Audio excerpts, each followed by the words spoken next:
Bueno, buenos días a todos. Muchas gracias por estar ahí, por acompañarnos. Bueno, soy Mabel Villajoas, soy médica pediatra, intensivista, y estoy a cargo, soy jefa de la unidad de quemados, de la terapia intensiva de quemados. Y estoy aquí con mi colega Gonzalo Pereira, médico asistente del staff, y hoy nos va a charlar sobre el manejo inicial del paciente quemado. Nos va a dar los tips.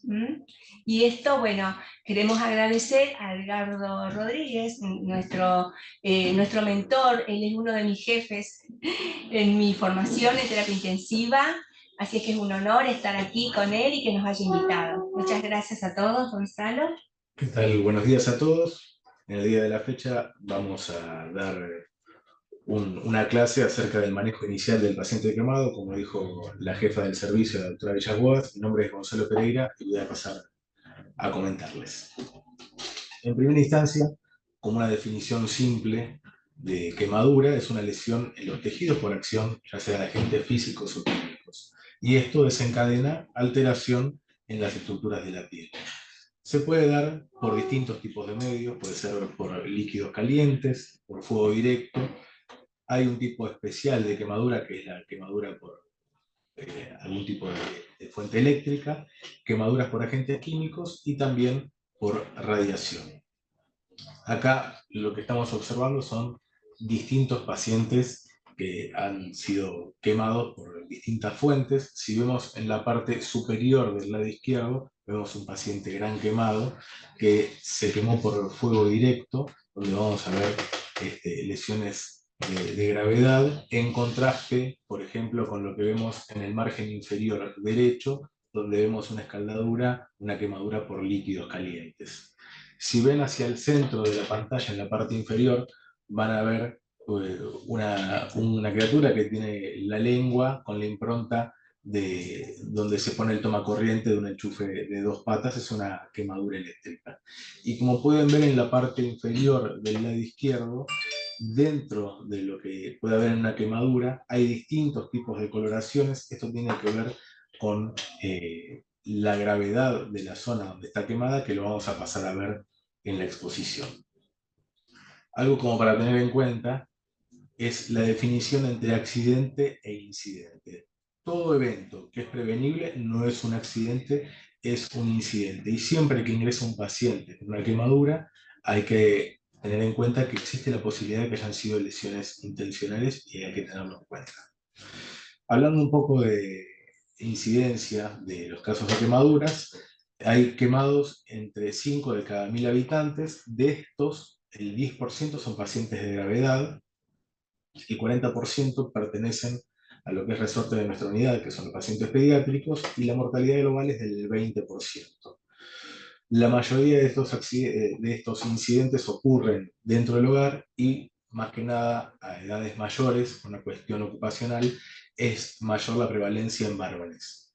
Si uno ve por franja etaria, en los primeros momentos de la vida, las quemaduras son por exposición solar o por escaldaduras. Un poco más avanzando la edad, por el niño que investiga en el domicilio, pueden darse lesiones por sólidos calientes o quemaduras eléctricas, y después, avanzando la edad, la extensa mayoría son por fuego.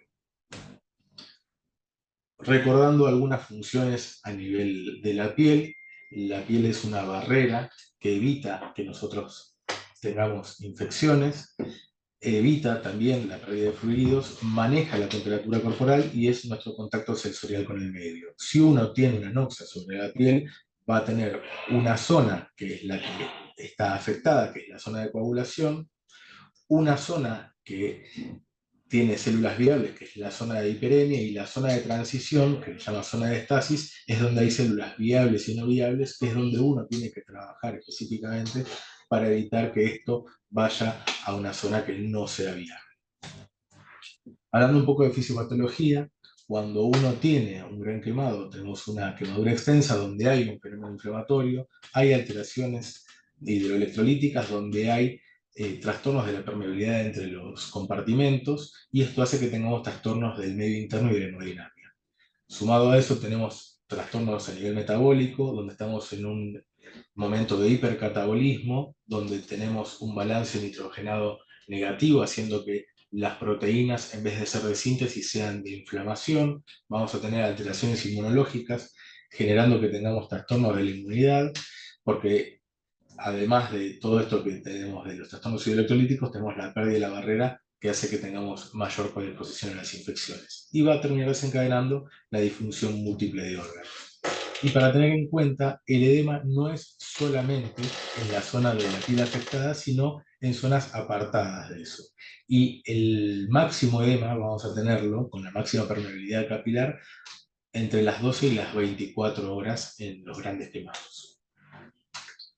El objetivo de toda esta exposición y para hacer el seguimiento del paciente que llega a una unidad de quemados, inicialmente es la evaluación inicial, el triángulo de evaluación pediátrica, con la apariencia, el trabajo respiratorio y la coloración, que ahora vamos a hablar de esto, identificar si hay compromiso de la vía aérea, sospechándome el síndrome dilatorio, en el caso de que haya shock, tratar el shock, en el caso de que haya alguna persona que haya estado en la zona del evento, interrogar acerca de cómo fue el mecanismo. Algo que es muy importante es el cálculo correcto de la superficie corporal para poder trabajar sobre el paciente, evaluar la profundidad y gravedad del paciente para de esa manera saber cuál es el lugar propicio de internación de ese paciente, y en el caso de que haya algún tipo de urgencia quirúrgica, ya sea por un síndrome restrictivo extrínseco a nivel torácico o un compartimental, se trate. Luego de hacer el triángulo de evaluación pediátrica, en el caso de que el paciente lo permita, lo que hay que hacer es la evaluación primaria, que es el ABC. Entonces, como para tener en cuenta, el paciente quemado debe ser tenido en cuenta como un paciente politraumatizado. Puede haber patologías de manera concomitante a la quemadura. Y eso, a modo de placa de crónica, es para comentar que el cuadro dramático de la lesión térmica no debe distraer la atención del personal en la secuencia de tratamiento. Es decir, por más que veamos un paciente gravemente quemado, la secuencia tipo PALS del ABC se tiene que respetar porque eso disminuye la mortalidad del paciente. Entonces, empezamos con la vía aérea. Tenemos que asegurar la vía aérea y la columna. Recuerden que el paciente quemado se lo tiene que asumir como un paciente politraumatizado.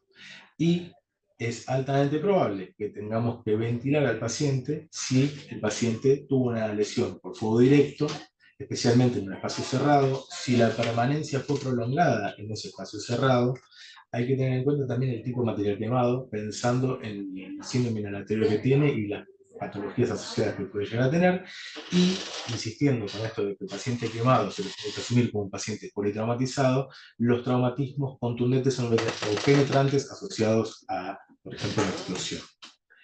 Indicaciones para ventilar al paciente, como en cualquier paciente que tenga un Glasgow menor a 8, paciente que tiene alteración de la conciencia, tiene indicación de ser ventilado. Un paciente que está quemado pero no está inhalado con sustancias que alteren su estado de conciencia, no tendría que estar con alteración de conciencia. Entonces hay que sospechar, si tiene alteración de conciencia, que esté intoxicado por monóxido de carbono o por cianuro, o que haya algún tipo de traumatismo asociado. Si hay hipoxia de trastorno ventilatorio, como cualquier paciente que está para ventilar, y si hay clínica de obstrucción de la vía aérea, ya sea con edema facial, con estridor o con algún tipo de estigma de la quemadura, donde veamos las virillas quemadas, por ejemplo. También si hay inestabilidad hemodinámica, o en el caso de que tengamos que trasladar al paciente, si hay duda y hay que trasladarlo, es preferible ventilarlo.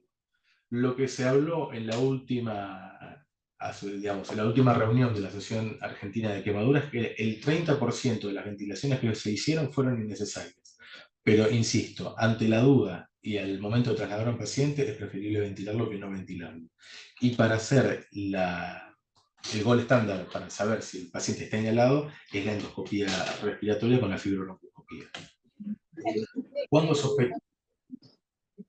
¿Cuándo sospechamos que hay síndrome inhalatorio? Cuando tenemos esputo carbonáceo, cuando hay quemaduras faciales, cuando el paciente tiene una alteración de estado de conciencia, cuando hay sonidos agregados a nivel respiratorio, y si hay eritema o edema a nivel de la nasofaringe. ¿Y qué puede comprometer en la vía aérea todo el producto de combustión? Podemos comprometer todo lo que es supraglótico, que es la vía aérea superior, ya directamente por el calor del aire que uno respira, las lesiones infraglóticas, que son de la vía inferior, que tienen que ver con la inhalación de humo, y dependiendo del tamaño de las partículas, tienen la posibilidad de ingresar más sobre el parénquima pulmonar, y al margen de todas las lesiones que son de este tipo, que son las del material, puede haber toxicidad sistémica por alteración de la fosforilación oxidativa y el mecanismo mitocondrial, que tienen que ver con las intoxicaciones por monóxido y por cianuro. Como para tener en cuenta, la mayoría de las muertes tempranas en los pacientes con quemaduras son provocadas principalmente por el compromiso de la permeabilidad de la vía aérea.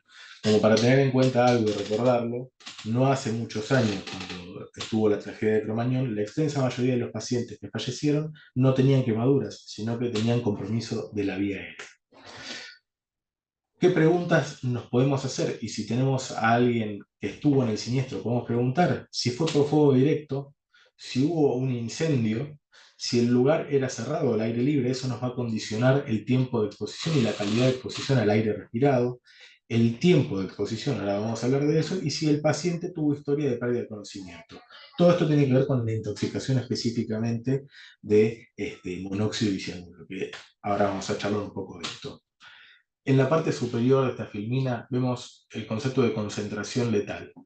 Cuando hay una población de estudio y la mitad de la población muere, se habla de concentración letal 50. Y en estudios en roedores, con 140 partes por millón de ácido cianhídrico y cianuro, la mitad de la población muere. A diferencia del monóxido, que requiere más de 10 veces más de concentración para que esto suceda. Cuando llega la época del invierno y en muchos hospitales se habla de la gravedad de la intoxicación por monóxido, que es importante, no se tiene en cuenta, en el caso de un incendio, la posibilidad de que haya intoxicación por cianuro, que tiene su propio antídoto. Entonces hay que tener en cuenta que con una menor concentración de cianuro, la mortalidad es mucho más alta. Y en cuanto al tiempo de exposición, en la parte inferior de esta filmina, vemos que si tenemos el doble de esa concentración, con 270 partes por millón en el aire, es inmediatamente fatal el cianuro. Y que en 30 minutos con esa concentración las personas mueren. Entonces, es como para tener en cuenta la intoxicación por cianuro. Entonces, en función al tratamiento con estos gases, el oxígeno con máscara por reservorio, cuando llega el paciente en shock, se hace el ATC, la valoración inicial, es algo que todos van a hacer, pero en el caso de que sospechemos con cianuro, si hay acidosis láctica persistente o tengamos un láctico mayor a 5, la idea es dar su antídoto. Lo que tenemos disponible en nuestro medio es el tiosulfato de sodio. ¿De qué manera funciona el tiosulfato de sodio? Tenemos en el hígado una enzima que es la rodanasa, y esto funciona de sustrato como para pasar de tiosulfato a tiocianato, y de esa manera poder eliminarlo por orina. La forma de administrar esto es 1,65 mililitros por kilo por dosis, y se puede dar 2 veces esto. La dosis máxima en función al peso son 50 mililitros. Entonces, hay que tener en cuenta, insisto, la intoxicación por cianuro. Si tenemos un paciente con una acidosis láctica persistente, si lo sospechamos, hay que agarrar y dar el tiosulfato. En cuanto a la fijación del tubo endotraqueal, acá pongo a modo de ejemplo dos imágenes. Una con una fijación que no es correcta, con el tubo un tanto desplazado, pegado con cinta sobre piel lesionada, que no sería lo ideal, y hacia el lado derecho, un paciente que tiene una venda que se llama Coban, que tiene cierta elasticidad para disminuir el edema, luego gasa para no lesionar la piel, y luego una venda como para poder agarrar y dejar el tubo bien fijado. Sumado a esto, para mayor seguridad del paciente, lo que hace es fijarse con punto el tubo, que esto se hace generalmente cuando se hace el recambio en quirófano, se deja fijado con un punto en la encía, y de esa manera evitamos que se desplace. No todo paciente que tiene una quemadura facial tiene indicación de ventilar. Este paciente tuvo una quemadura por líquidos calientes, no tendría indicación de ser ventilado. A diferencia de este otro, que estuvo expuesto a un lugar donde había humo, fíjense, en el momento del recambio de tubo, en la parte inferior del lado derecho, la cantidad de material producto de la combustión que tenía el tubo mismo, y en la parte superior la tubuladura de una T63 llena de hollín. Este paciente no había dudas con las vibrisas quemadas que tenía que ser ventilado.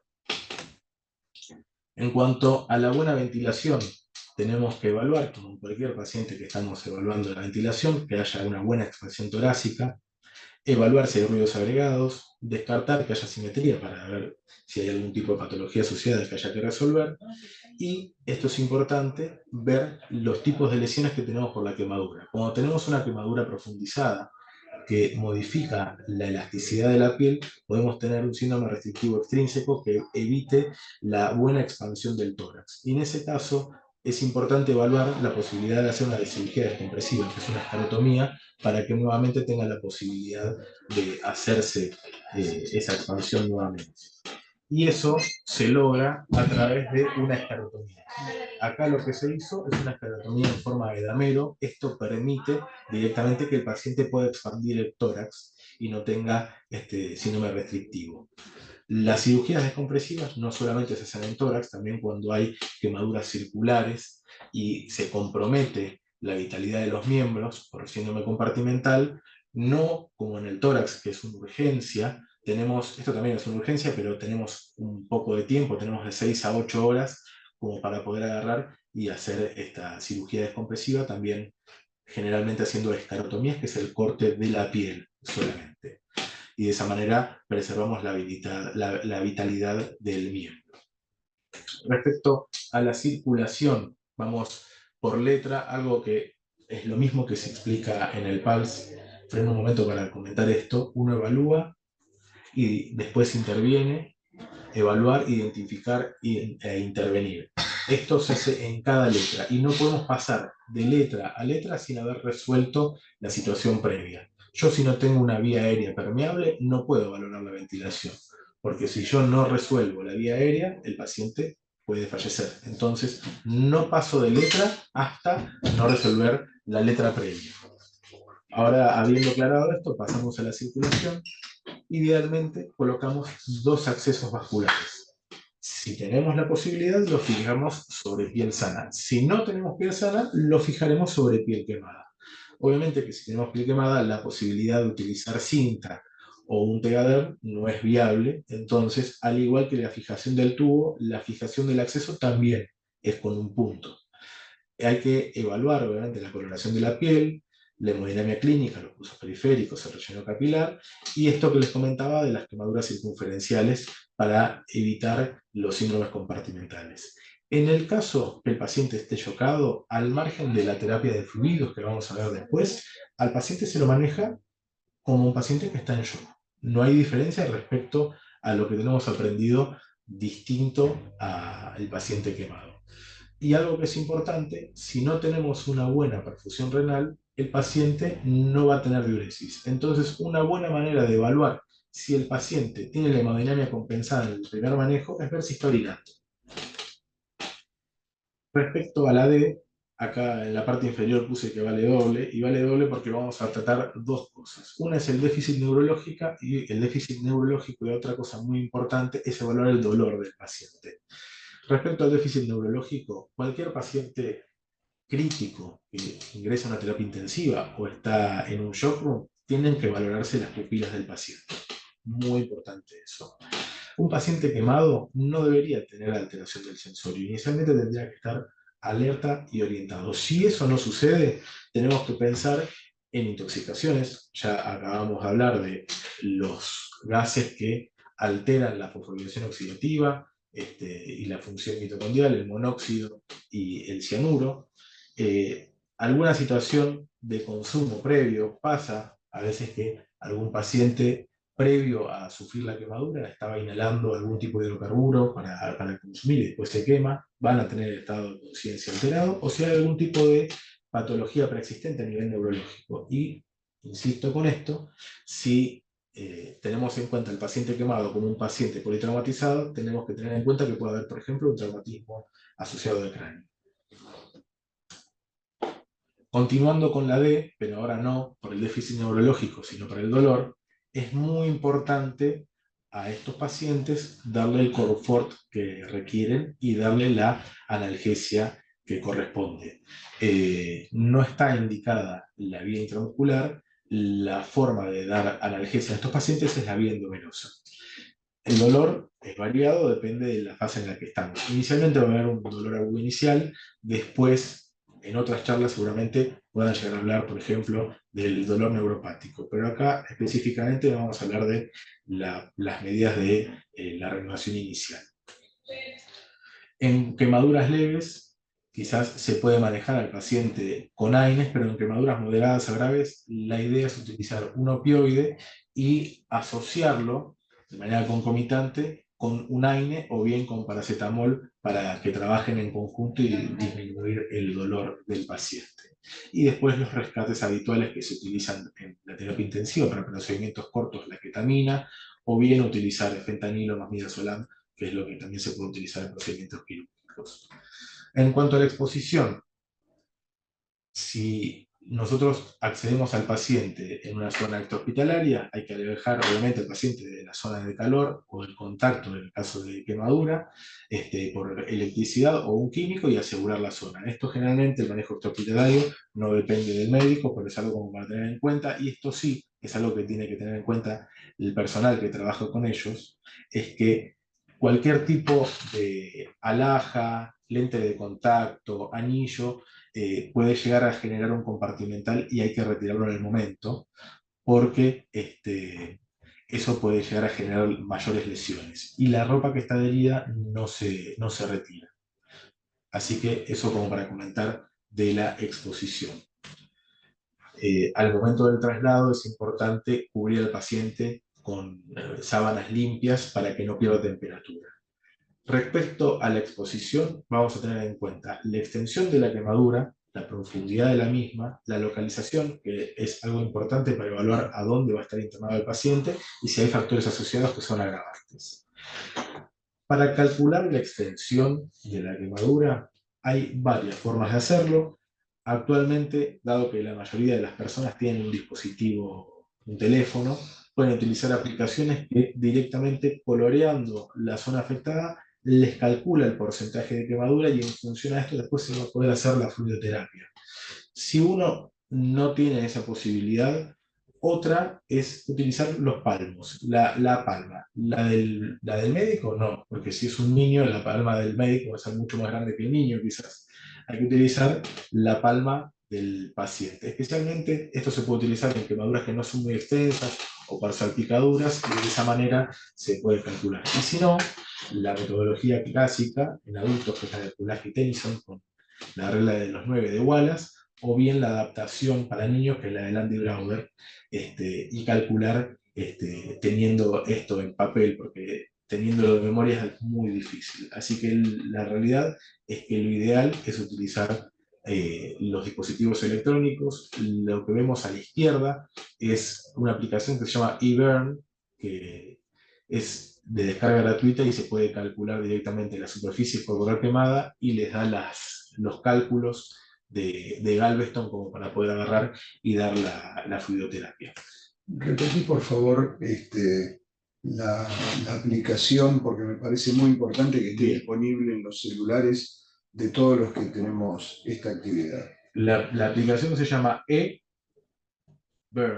B larga URN.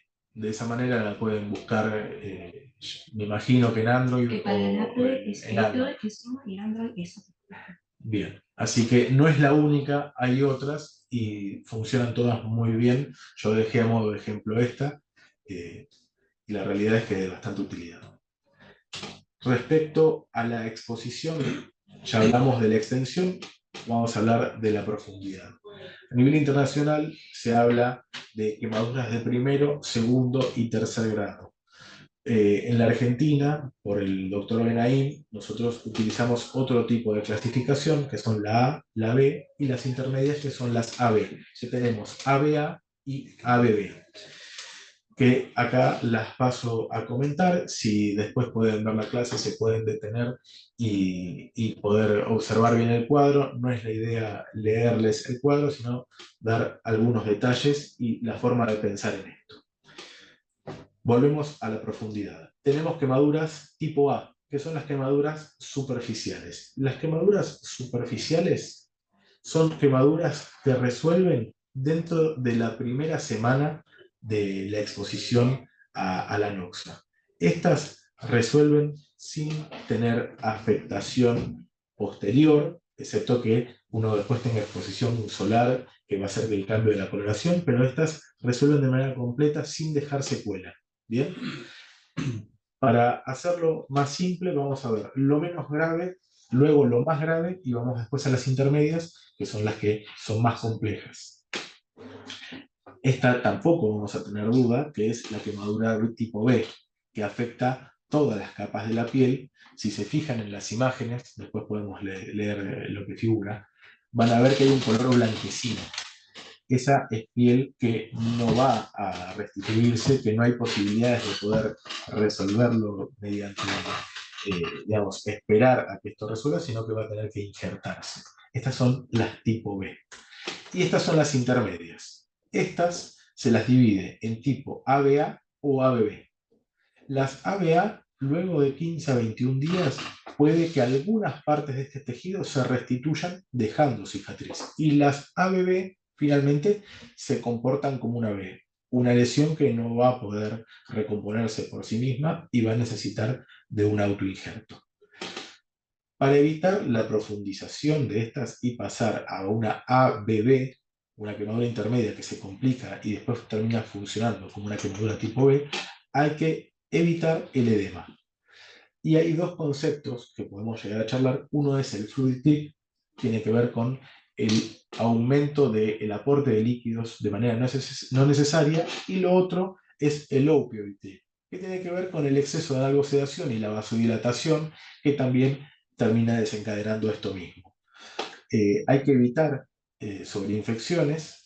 Esto se logra con medidas de cuidado dentro de la unidad donde está el paciente, y siempre el aporte nutricional precoz y oportuno mejora la posibilidad de que esta piel se restituya. En cuanto a la exposición, los dos puntos que restaban son la localización y los agravantes. Cuando el compromiso es mayor al 10%, tenemos una zona funcional, es algo como para tener en cuenta para que el paciente sea internado. Si tenemos quemaduras circulares, con el riesgo de compartimental, también es algo a tener en cuenta. ¿Cuáles son las zonas especiales? La cara, el periné, los genitales y los pliegues. ¿Por qué los pliegues? Porque si uno tiene en un pliegue una quemadura y se genera una zona de retracción, vamos a tener compromiso después en la movilidad de un miembro. Y es importante, especialmente en un niño, que eso no suceda. Y todas las quemaduras eléctricas son quemaduras para tener en cuenta, especialmente si hay arco voltaico o son de alta tensión, y lesiones concomitantes. Si tenemos un paciente con síndrome inhalatorio, trauma asociado, también son agravantes. Otros agravantes y asociados son la deshidratación y sepsis, o si hay algún tipo de enfermedad previa, si es un recién nacido o es una paciente adolescente embarazada, o hay sospecha de maltrato o mal medio. Ahora, para poder calcular y clasificar a estos pacientes, hay un índice que se llama índice de Garcés, que ahí tiene la fórmula, y con esta fórmula podemos ver si el paciente se lo categoriza como leve, moderado, grave o crítico. Explico rápidamente qué es esto. Hacemos 40 menos la edad del niño, más el porcentaje de las quemaduras de tipo A, sumado a 2 por las quemaduras intermedias, las tipo AB, y 3 por las quemaduras tipo B. Esa cuenta nos da que si tenemos una quemadura mayor a 120, directamente el paciente es crítico, de 90 a 120 es grave, de 60 a 90 es moderado y de 20 a 60 es leve. ¿Y esto qué hace? Nos divide aguas para saber dónde tendríamos que solicitar cama si es que necesitamos una derivación, a dónde tiene que ir el paciente. Los grupo 1, que tienen una quemadura menor al 10%, sin patologías asociadas, lo que habíamos hablado antes, pueden manejarse de manera ambulatoria. Los grupos 2, que son los moderados, en una sala común, y los grupos 3 y 4, que son los graves y críticos, requieren una terapia intensiva. Otro score que se utiliza en esta unidad, que fue armado por una doctora que trabajaba en el servicio, que es la doctora Derigian, es el score de DENI, que lo que tiene este acrónimo es la discriminación de la profundidad, la extensión, si hay morbilidades asociadas o si hay síndrome inhalatorio. Y para simplificar esto y poder comprenderlo, si nosotros tenemos compromiso dorso-glúteo, eso nos da un puntaje de 1. Si la extensión es mayor al 30%, nos da también el número 1.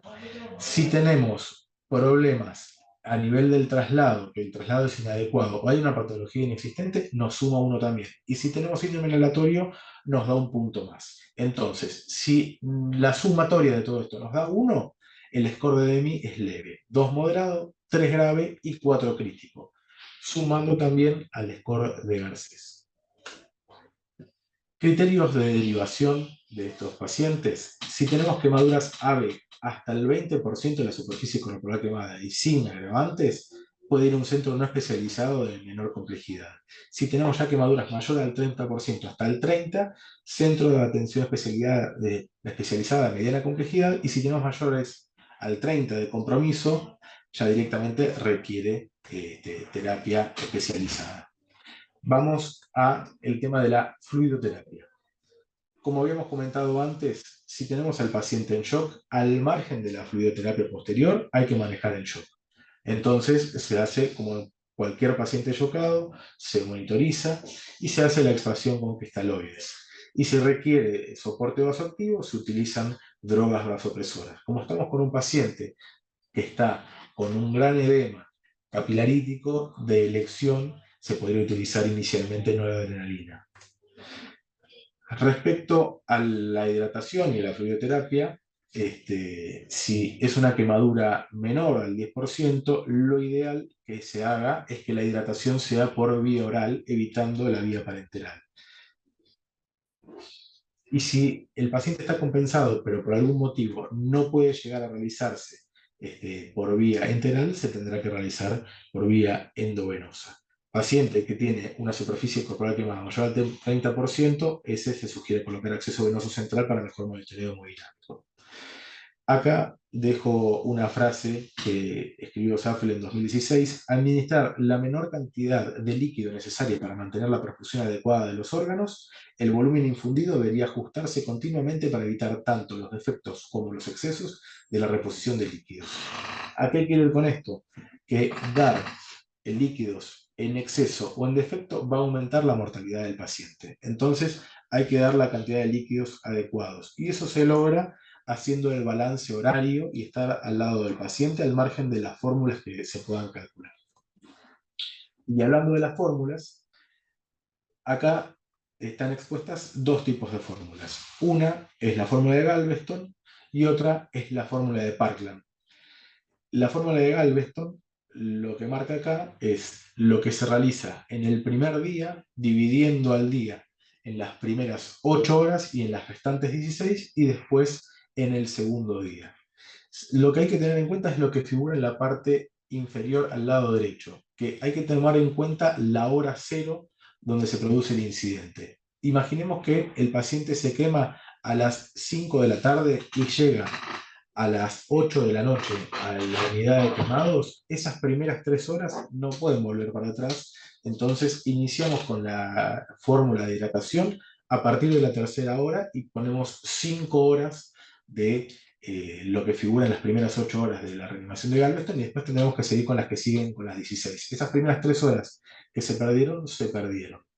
Y respecto a lo que dice, ahora vamos a hacer un cálculo rápido como para tener en cuenta, de la utilización de albúmina. No se utiliza albúmina en las primeras horas por la máxima permeabilidad que tiene, que podría ser desencadenar aumento en la morbilidad del paciente.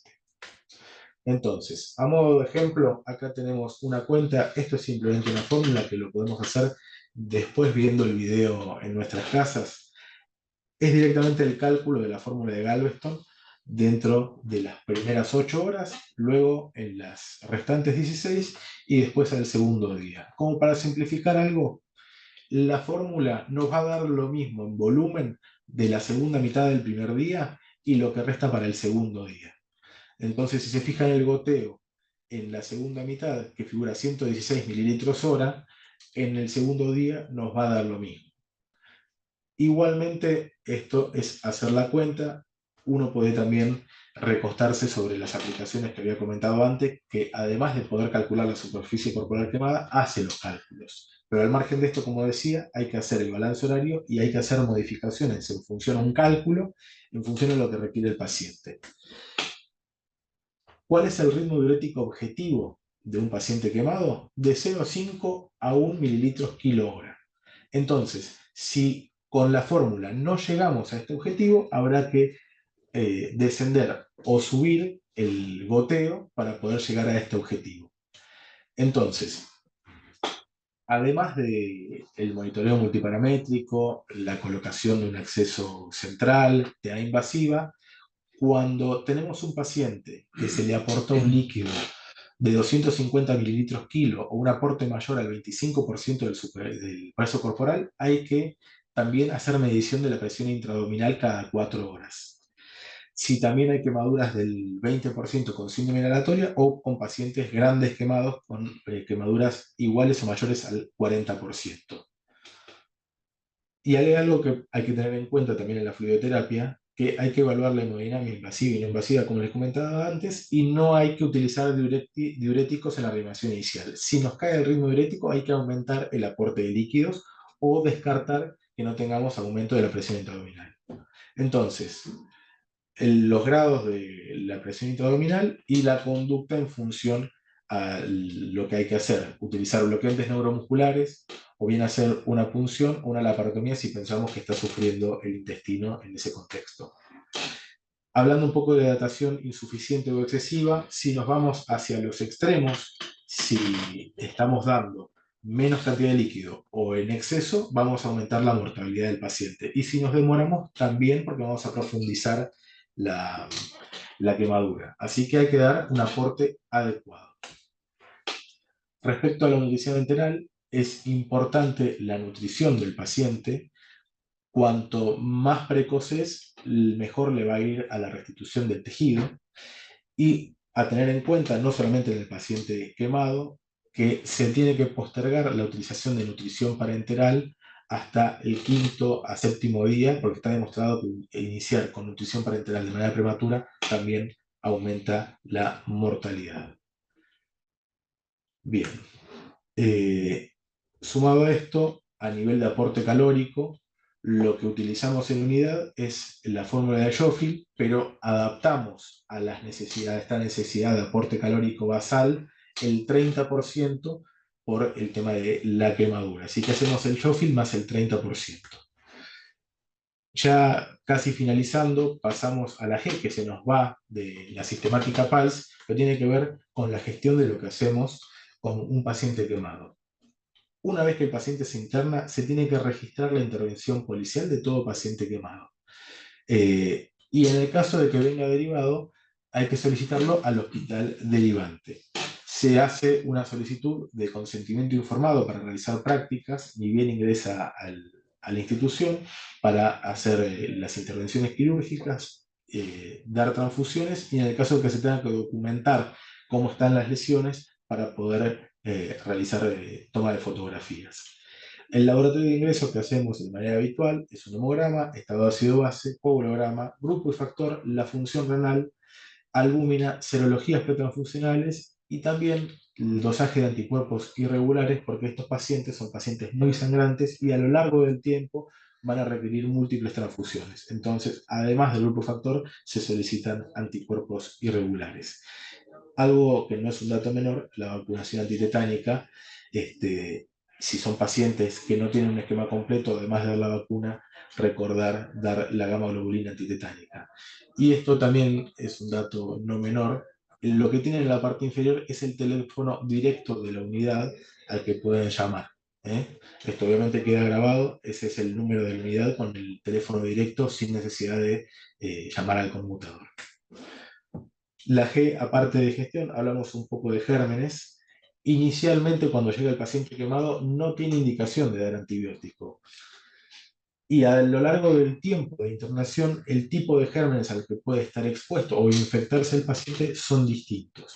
Dentro de la primera semana, lo que podemos llegar a tener son gérmenes que tenemos en la piel, como estafilococo, así que es lo primero que uno tiene que sospechar. Y al avanzar en el tiempo, vamos a pensar en gérmenes que generalmente están en las unidades, como la pseudomonas, la Acinetobacter, y más hacia adelante pensar en infecciones fúngicas. Pero ya escapa a la función del manejo inicial, que era el objetivo de la reunión de hoy.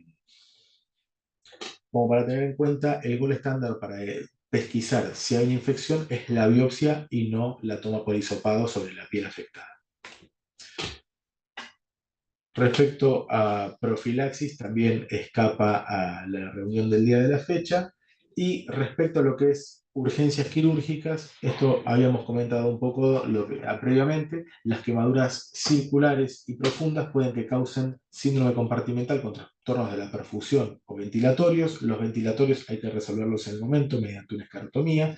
Los trastornos de la perfusión de los miembros tenemos un poco más de tiempo, un máximo de 6 a 8 horas, y ahí el cirujano evaluará cuál es la estrategia quirúrgica de la cirugía descompresiva. Cuando tenemos una quemadura eléctrica, la forma no es una escarotomía, sino que uno tiene que ir de manera más profundizada porque los tegumentos tienen mayor temperatura, así que el cirujano tendrá que hacer una apertura mayor.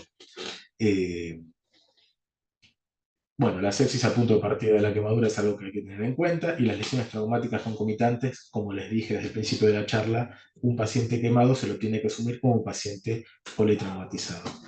Y a modo de resumen y a esquema del manejo de un paciente quemado, ingresa el paciente a una unidad, hay que hacer el manejo inicial, primero con el triángulo de evaluación pediátrica y luego con el ABC que venimos charlando, desde el aspecto quirúrgico, en el caso que lo requiera una cirugía descompresiva, hacer la esclerotomía, y luego de estabilizar al paciente, empezar desde el manejo clínico con el tratamiento tópico y optimizar todo lo nutricional para epitelizar las lesiones, y desde el manejo quirúrgico las escarectomías de las zonas francamente profundizadas, las tipo B, y la cobertura transitoria, para después directamente llegar a la cobertura definitiva, que son los autoinjertos de piel, y una vez que el paciente está cubierto, tratar las secuelas funcionales mediante el tratamiento clínico y quirúrgico de estas, y después el tratamiento de la rehabilitación con el trabajo interdisciplinario para la inserción social del paciente. Todo esto requiere de interdisciplina, de los médicos, kinesiólogos, enfermeros, servicio social, salud mental, no es solamente de manejo clínico quirúrgico. Y para concluir, el paciente quemado, insisto, es un paciente politraumatizado. Las quemaduras no son generalmente accidentes, son incidentes, son lesiones prevenibles, requiere de la interdisciplina. El cálculo correcto de la superficie corporal quemada es fundamental para el inicio de la reanimación y para evitar la profundización de las quemaduras intermedias, que eso va a aumentar la probabilidad y mortalidad del paciente. La comunicación con el centro receptor, nosotros somos centro receptor, el Hospital Garrahan de Grandes Quemados, es muy importante porque mejora las condiciones de traslado y disminuye la mortalidad del quemado grave. Y priorizar la alimentación como uno de los pilares de tratamiento del niño quemado grave es muy importante, que tiene que ser precoz e idealmente enterado. Bueno, concluimos con la charla. Muchas gracias a todos. Bueno, me pareció brillante la presentación, realmente. Yo tengo algunos años, algunos no, muchos años, y cuando roté por primera vez en una unidad de cuidados intensivos en el Hospital Elizalde, uno de los médicos internos me dijo: mira, en el quemado te tenés que fijar algunas cosas básicas. Cuando ingresa, ver cómo respira, manejar el dolor y preocuparte por el shock. A los 4 y ver cómo orina como parte del monitoreo de esa época del shock. A los 4 o 5 días, fíjate cómo está la función renal, porque era muy frecuente que el aporte de líquido fuera escaso, hicieran necrosis tubular, y a partir de la segunda semana, ojo con las infecciones. Es mucho más complejo y más completo lo que vos expusiste, pero esos principios básicos siguen existiendo. Y la otra cosa es que el tratamiento del paciente quemado grave que debe ser derivado debe ser iniciado por la primera persona que lo recibe y no esperar a que se lo traslade como esté al lugar de centro de mayor complejidad. Es decir, esto es fundamental porque la primera hora, la hora de oro, el ver si tiene patología respiratoria, si necesita manejo de shock, cómo está con el tema del dolor, la ventilación del paciente, etcétera, es esencial desde el minuto cero. Y el otro tema es el aspecto de la nutrición. Es decir, cuando uno calcula, y vos lo pusiste muy bien en la diapositiva, el aporte calórico de estos pacientes es muy por encima del requerimiento calórico que tiene un chico normal, y a veces uno preocupado por el shock, la infección, la función renal, cómo ventila, qué parámetro de respirador, deja en un segundo plano un aspecto esencial que es el de la nutrición. Y hace muchos años nosotros vimos en un trabajo global, no en pacientes quemados, sino en pacientes de terapia intensiva, que una cosa era el requerimiento calórico del paciente, otra cosa era lo que estaba indicado y otra diferente era lo que realmente recibía porque tenía residuo, porque no pasaba, porque se tapó la sonda y bla, bla, bla. Entonces hay que ser no solo riguroso en la indicación, considerando este gasto energético y este aporte que necesita, sino también en el cumplimiento en la última etapa y usando siempre que se pueda, sobre todo por el riesgo osmótico y de incremento de edemas y de infección, la vía enteral por sobre la vía parenteral. Te cuento que tu exposición la estuvieron viendo en todo el país, te felicitan por la charla, y Bueno, muchas gracias. y desde Mendoza, Entre Ríos, Jujuy, una escuela de enfermería de Santa Fe, y 188 dispositivos conectados. Así que la convocatoria ha sido enorme y te cuento que en la lista de reproducciones que tenemos llevábamos hasta la semana pasada 6.400 visitas, así que con el interés que muestra la charla, me imagino que esta también va a tener el canal de YouTube muchas, muchas visitas. Excelente desde Santa Fe. Acá nos dicen el doctor, la doctora Ana Rodríguez Calvo, roté por la unidad de quemados y vi el tremendo trabajo y compromiso que tienen por los pacientes y el abordaje interdisciplinario fabuloso desde el ingreso del paciente. Gracias por sus aportes y con la empatía con los centros que desde el interior derivamos pacientes. Y esto viene de Puerto Madryn. Saludos desde Tierra del Fuego, muy interesante desde Jujuy, el Hospital Materno Infantil de Jujuy, excelente, muchas gracias, desde Tostado, Santa Fe, excelente ponencia. Bueno, te vas a hinchar, no sé si vas a poder salir por la puerta. Desde Hachal de San Juan, agradecen también el Hospital Español de Rosario, en Perico, en Jujuy, y nos piden que reiteres, lo pusimos en el chat, lo de la aplicación de eBurn, pero repetila. La buscamos, total, Jujuy, tengo Humahuaca, compartiendo imagen. Catamarca. Perdón lo de prolijo, voy a ingresar directamente al Chrome a ver si la podemos buscar y la buscamos en conjunto. eBurn. Hay una pregunta. En el tratamiento tópico, mientras lo buscas, en la cara, ¿es conveniente Iruxol o Plaxul o solo humedecerlo con gel? Bueno, Va a contestar acá la jefa del servicio, bueno, respecto a la colagenasa, seguramente. Bueno, tenemos que tener presente, nosotros somos intensivistas pediátricos. Tenemos nuestros cirujanos, pero igual los vemos trabajar y trabajamos en conjunto. Todo esto va a depender de la profundidad de la lesión. O sea que, como recién Gonzalo habló, sobre la profundidad de las quemaduras, ¿no es cierto?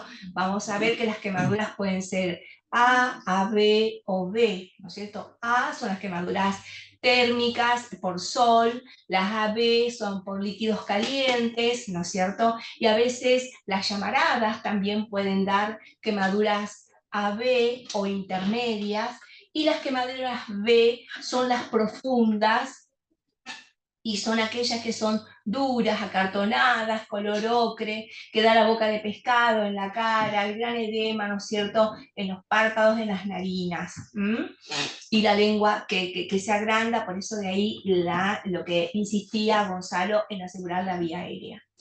En todos esos diferentes tipos de quemaduras son diferentes los tópicos. Por ejemplo, una venda humedecida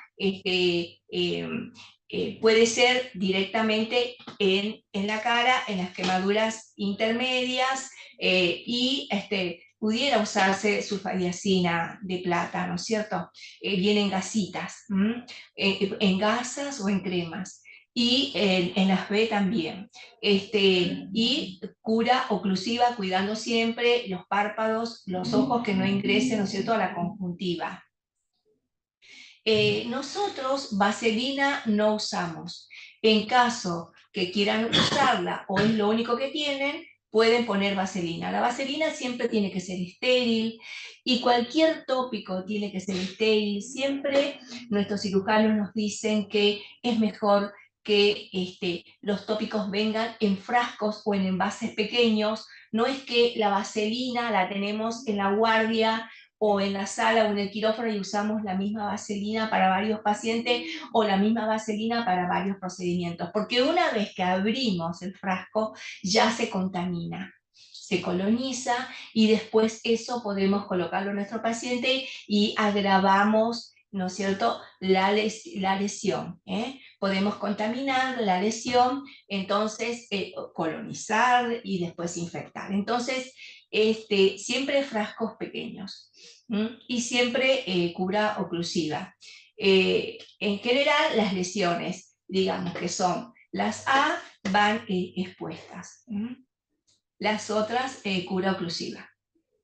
Nos hacen una pregunta. Dice, no alcancé a escuchar respecto al edema. ¿Podrían decirlo en breve? Sí, nosotros cuando tenemos una quemadura, supongamos que es una quemadura del 30% por fuego directo, una quemadura profundizada tipo B. El paciente va a estar todo edematizado, no solamente en la zona afectada, en zonas distantes a la quemadura, porque hay alteraciones a nivel de los compartimentos. Estamos en un periodo donde hay aumento de la permeabilidad y el líquido se va del intravascular al extravascular, entonces el paciente va a estar edematizado. Por ese mismo motivo hay que tener muy en cuenta las lesiones por decúbito, ver que no se lesione, por ejemplo, en un niño el escroto, las lesiones en rostro que puede llegar a tener, porque no solamente va a haber edema, como insisto, en la zona quemada, en la zona afectada, sino en todo el cuerpo. Y también hay que tener en cuenta el porcentaje de albúmina que tenemos a nivel sistémico, y si estamos con una albúmina menor a 2, restituirlo, porque eso va a mejorar el poder oncótico y va a hacer que se restituya un poco el líquido intravascular. El edema generalizado sucede en los quemados mayores al 20%. La literatura dice que todos los quemados, más del 20%, pasarían a formar el grupo de los grandes quemados. Entonces, como dijo Gonzalo, cuando el quemado es mayor al 20%, los capilares se abren, no solo en la lesión, sino se abre en toda la economía, en todo el cuerpo se abren los capilares. Entonces el agua, el líquido, el plasma se escapa entre todas las células endoteliales que se abren, se escapa el líquido al intersticio, se escapa incluso la albúmina y empieza a ejercer su presión oncótica en el intersticio. Entonces el paciente es totalmente edematizado, con los vasos exangües, sin líquido, y de ahí la hipovolemia, y de ahí lo que decía Gonzalo, de controlar la hidratación, de no hacer un shock hipovolémico, porque el paciente puede entrar en shock hipovolémico, ni llevarlo a la hipervolemia, porque los dos extremos perjudican y complican al paciente, tanto en lo local como en lo sistémico. En lo local, bueno, porque seca, profundiza la quemadura y empeora el pronóstico del paciente. Y cuando está hipovolémico produce lesión renal, ¿no es cierto? El toque renal, el riñón, ¿no es cierto? La necrosis tubular, puede entrar en necrosis tubular aguda. Y la hipervolemia, como les explicaba Gonzalo, y así como decíamos, cuando el líquido se escapa a todos los órganos, todo se edematiza, se inunda el pulmón, se inunda la cavidad peritoneal, de ahí de medir la PIA, la presión intraabdominal, porque cuando hay líquido libre en cavidad peritoneal, empuja el diafragma hacia arriba, más el pulmón que puede tener líquido, y eso empeora el pronóstico y la ventilación de nuestro paciente, ¿no? Muy bien. Como si fuera la jefa, ¿no? No, perdón. Él lo explicó muy bien, pero bueno, yo redondeo. Bueno, lamentablemente estamos excedidos, no hay más preguntas en el chat. Estamos excedidos en el tiempo que disponemos para la conexión de Zoom, así que les agradecemos la participación. Esta es la primera charla de un grupo de charlas que nos va a ofrecer el servicio de quemados dentro de lo que es el programa de Teleuci, el programa de que compartimos experiencias, especialmente con las unidades de cuidados intensivos pediátricos de los hospitales públicos de todo el país, pero que ampliamos a todos los profesionales de la salud que estén conectados vía Zoom a través de la OCDE Garro. Muchísimas gracias, nos vemos en la próxima. Gracias, gracias Edgardo, gracias Gonzalo y gracias a ustedes. Gracias a ustedes.